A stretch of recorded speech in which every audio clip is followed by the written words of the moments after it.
Bonsoir les amis. Ça va? Tant mieux.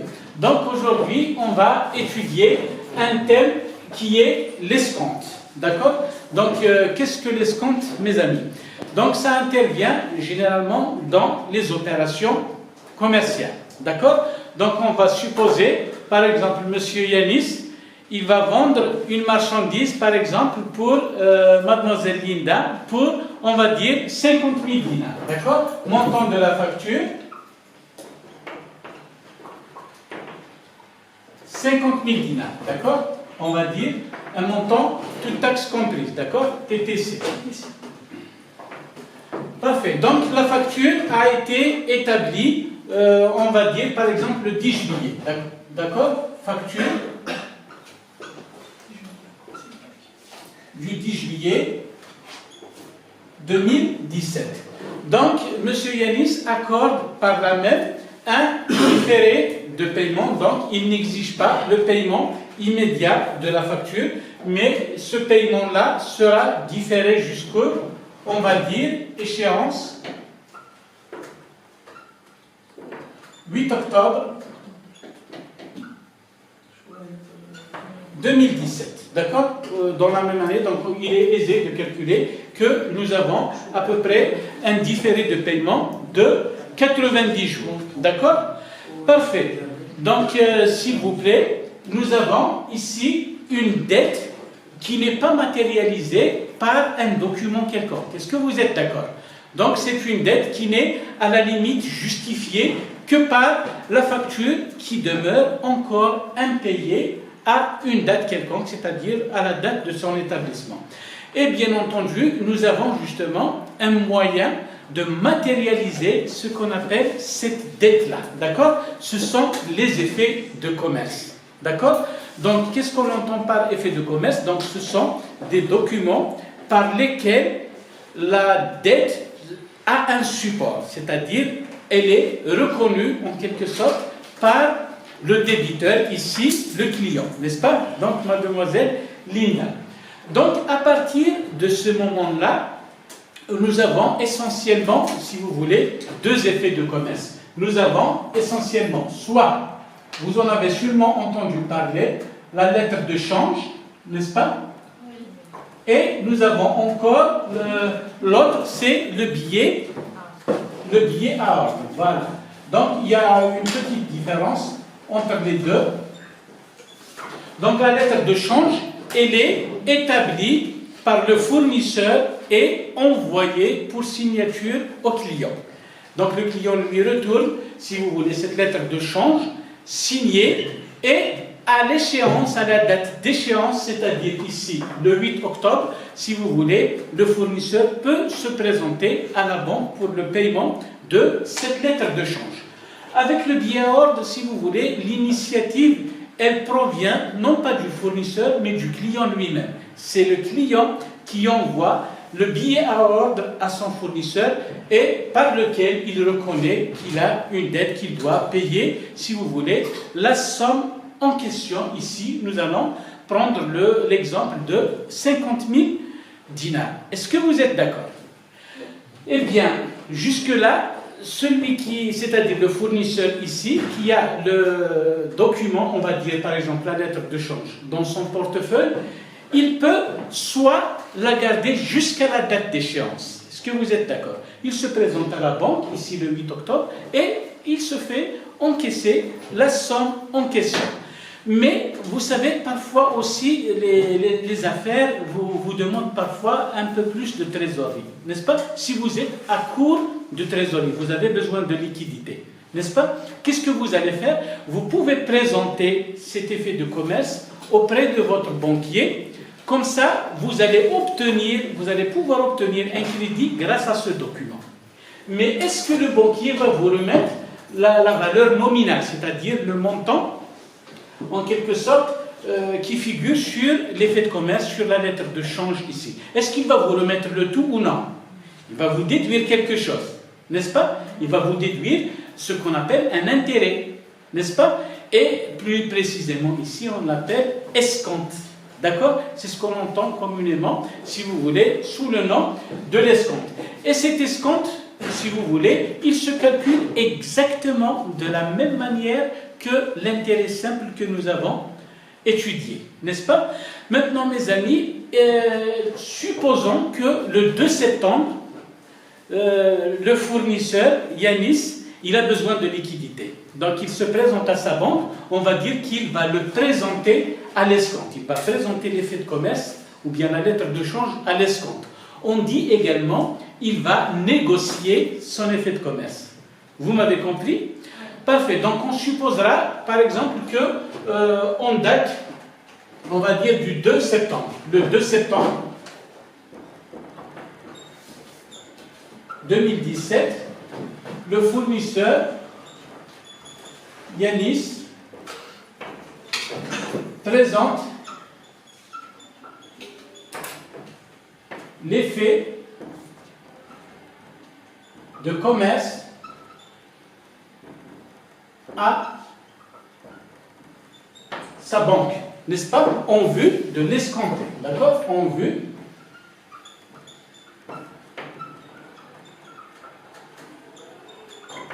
de l'escompté.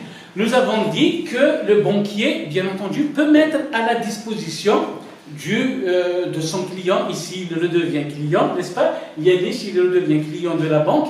Eh bien ici, la banque, elle va lui remettre, si vous voulez, le montant en question. Est-ce qu'elle va lui remettre 50 000 dinars en totalité, oui ou non? Nous avons dit non. Le banquier, qu'est-ce qu'il va faire? Il va retenir ce qu'on appelle un escompte. Et comment on calcule l'escompte? Escompte commercial. Souvenez-vous, mes amis, de la formule de l'intérêt simple. Vous vous souvenez, nous avons dit qu'il faut toujours l'avoir sur soi parce qu'il y a plusieurs occasions où l'on peut l'utiliser. Escompte est égal à C multiplié par N multiplié par T divisé par 36 000. Est-ce que vous êtes d'accord? Ça vous rappelle la formule de l'intérêt simple, n'est-ce pas? Donc, avec cette formule, on va calculer le montant de l'escompte, c'est-à-dire le montant de la retenue que va effectuer le banquier sur la valeur nominale de l'effet. Sur l'effet, il est inscrit 50 000 dinars, payable le 8 octobre 2017. Or, M. Yanis, ici, il se présente en date du 2 septembre auprès de sa banque, n'est-ce pas? Donc, c'est en fonction de la durée qui reste du jour de la présentation de l'effet de commerce, si vous voulez, à la banque, jusqu'à la date d'échéance. Vous voyez? Donc, à partir du jour de présentation jusqu'au jour, on va dire, de l'échéance, on va essayer de déterminer quelle est, en quelque sorte, cette période et on va calculer, en quelque sorte, l'escompte en question. Donc, mes amis, calculons ici N, d'accord? N, je suppose que nous connaissons ici C, c'est 50 000 dinars. T, on va utiliser, par exemple, le taux de 6%, on va dire que c'est le taux utilisé par la banque. Donc, il nous reste N, c'est bien simple, nous avons déjà vu comment il faut le déterminer. N, donc nous avons dit du 2 septembre 2017 au 30 septembre, n'est-ce pas? 2017, nous avons combien de jours? Vous vous souvenez, c'est toujours 30 moins 2. Donc ici, nous avons 28 jours. Et puis, pour octobre, 1er octobre jusqu'au 10 octobre,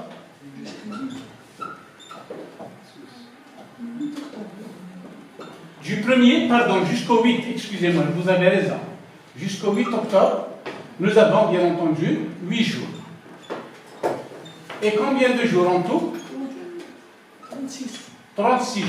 Parfait. Donc on n'a qu'à remplacer ici les valeurs, d'accord?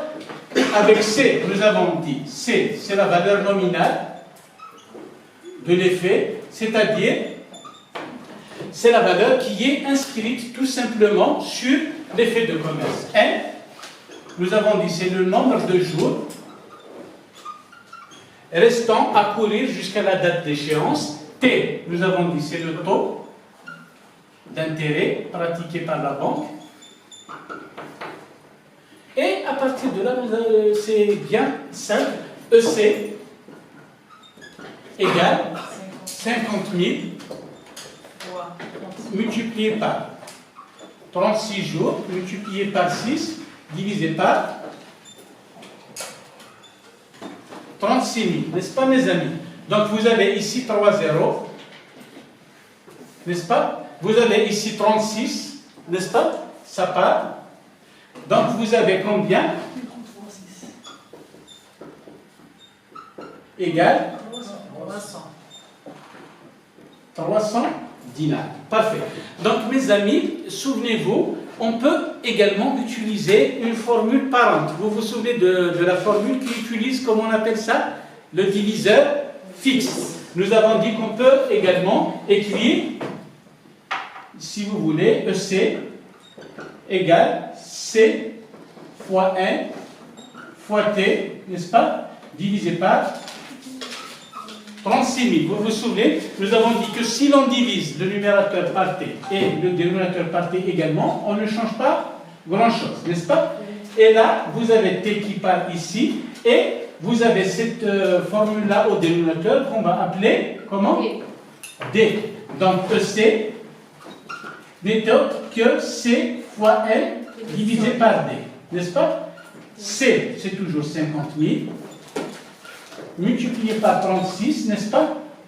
Et D, nous avons dit, D, c'est bien entendu 36 000 divisé par 6, n'est-ce pas? Donc ça nous donne 6 000, n'est-ce pas? Donc vous avez ici 3 zéros. Donc ça, on revient au même, c'est 50 fois 36 divisé par 6, on revient à 50 fois 6 égale 300. Parfait. Donc, nous savons, bien entendu, que lorsque monsieur Yanis, le fournisseur de Mademoiselle Linda, se présente à la banque pour, en quelque sorte, obtenir un crédit, le banquier va accepter, bien entendu, de lui faire crédit à condition, bien entendu, qu'il retienne sa rémunération, n'est-ce pas? Parce qu'il va, en quelque sorte, immobiliser une certaine somme d'argent qu'il va mettre à la disposition de Yanis. D'accord? D'ailleurs, il y a quelqu'un parmi vous tout à l'heure qui m'a dit que le banquier lui-même, s'il a besoin de liquidité à un moment donné, il peut ramasser, n'est-ce pas, tous les effets de commerce qu'il a dans son portefeuille et aller lui-même les négocier, les présenter à l'escompte auprès de qui? Auprès de la banque centrale, naturellement. C'est-à-dire la banque des banques. Est-ce que vous êtes d'accord? Parfait, mes amis. Donc, si vous voulez, calculer la valeur actuelle maintenant commerciale. D'accord? La valeur actuelle commerciale, c'est le montant, si vous voulez, que remettra la banque à monsieur Yanis. Vous êtes d'accord? Donc, ça va être quoi? Ça va être tout simplement, on va appeler ça valeur actuelle commerciale. Ça va être égal à C, qui est la valeur nominale, souvenez-vous, moins l'escompte commercial. Donc nous avons 50 000 moins combien? 300, n'est-ce pas?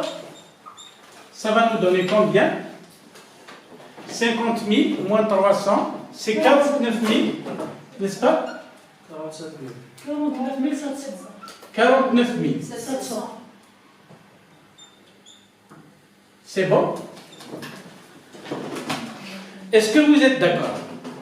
Si vous souhaitez, on peut également déterminer ceci d'une autre manière, c'est juste pour les besoins de la démonstration. Monsieur Machi, il nous reste combien de temps?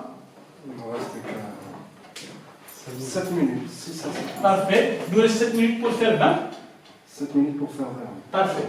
D'accord? Donc maintenant, permettez-moi de le démontrer autrement. Nous avons dit la valeur actuelle commerciale, c'est égal toujours à la valeur d'origine, c'est-à-dire la valeur nominale ou encore valeur faciale. C'est la valeur qui figure sur l'effet de commerce lui-même, moins l'escompte commercial. Est-ce que vous êtes d'accord? Qu'est-ce que nous pouvons faire, mes amis? Nous pouvons tout simplement écrire ça. C moins EC. Comment on peut le déterminer en fonction de C lui-même? On peut écrire ceci, n'est-ce pas? C'est vrai? Et puis, qu'est-ce qu'on va faire? VA, comme nous avons ici C en facteur. Qu'est-ce qu'on fait? C moins M divisé par D. Jusque-là, c'est bon. Et puis, là, nous allons, si vous voulez, réduire en même dénominateur, nous avons C multiplié par D moins M divisé par D. N'est-ce pas? Et puis, on va confirmer VA égale C fois D moins N divisé par D, ce qui nous donne C, c'est combien? C égale 50 000 multiplié par D. D, nous avons dit, c'est 36 000 divisé par le taux. D'accord? Donc, c'est 6 000 moins le nombre de jours. 36 divisé par 6 000. Ça va nous donner VA égale, vous me calculez s'il vous plaît cette fraction, 6 000 moins 36 divisé par 6 000.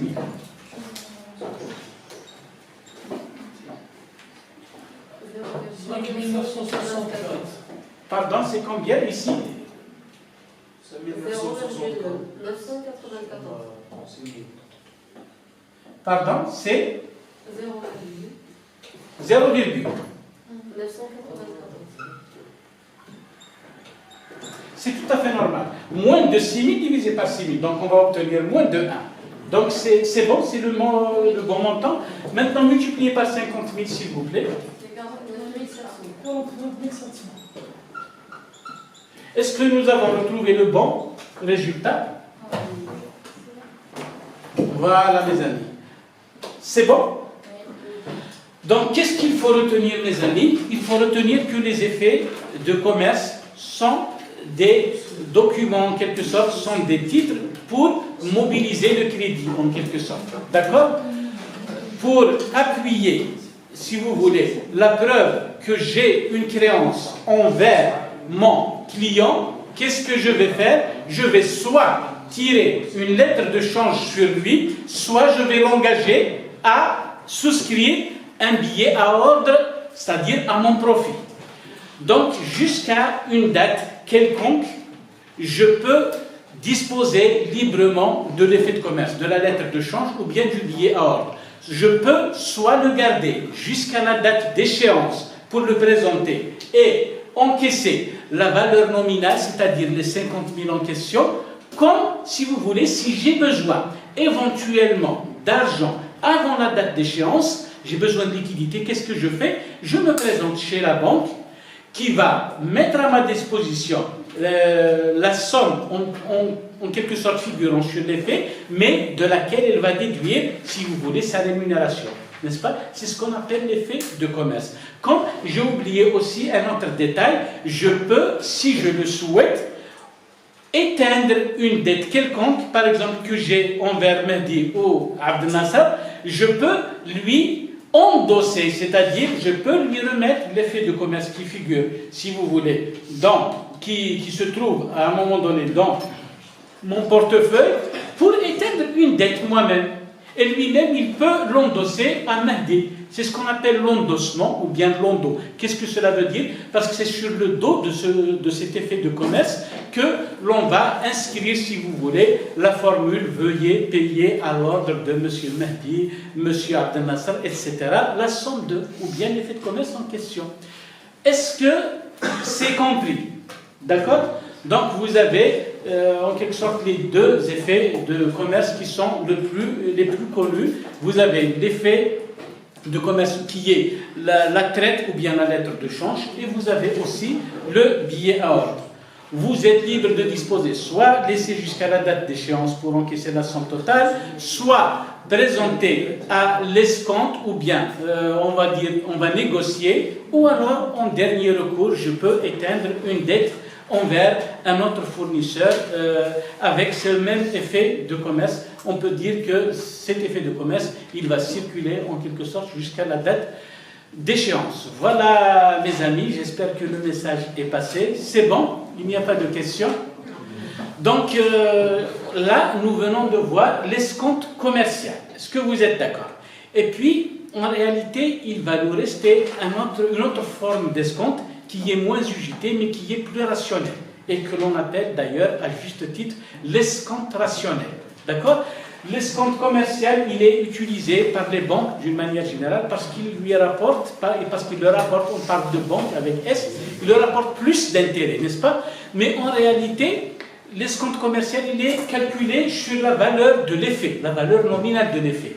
Mais en réalité, le banquier, il ne va pas vous remettre la totalité de la valeur, de sa valeur. Il va vous remettre la valeur de l'effet moins l'escompte. N'est-ce pas? Donc il va calculer son intérêt sur un montant qui ne vous est pas accordé sous forme de crédit. C'est pour cela que l'on a pensé, si vous voulez, à une autre forme d'escompte que l'on appelle escompte rationnel, et ça va faire l'objet de la prochaine présentation. D'accord? Donc on va passer aux explications dans un moment, et je vous remercie de votre attention.